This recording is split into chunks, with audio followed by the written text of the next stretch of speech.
உங்கள் ஆங்கில பேச்சை இன்னும் நேர்த்தியாக மாற்ற வேண்டுமா? இதோ நீங்கள் இன்று முதல் பயன்படுத்தக்கூடிய 3 சிறப்பான வார்த்தைகள். எண் 1, வெரி ஸ்லோ என்று சொல்லாதீர்கள். அதற்கு பதிலாக ஸ்லகிஷ் என்று சொல்லுங்கள்.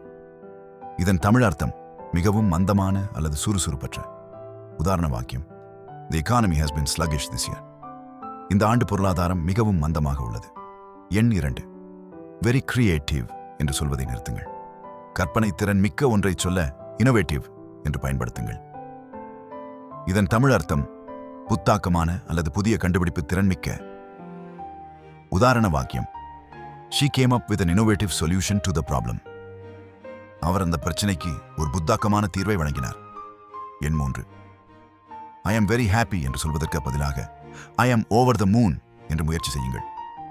இதன் தமிழ் அர்த்தம் நான் எல்லையற்ற மகிழ்ச்சியில் இருக்கிறேன். உதாரண வாக்கியம், I am over the moon about my exam results. எனது தேர்வு முடிவுகளால் நான் எல்லையற்ற மகிழ்ச்சியில் இருக்கிறேன். சாதாரண ஆங்கிலத்தை தவிர்த்து இது போன்ற புதிய வார்த்தைகளை பயன்படுத்தி பேசுங்கள். மேலும் பல தகவல்களுக்கு எங்களை பின்தொடருங்கள்.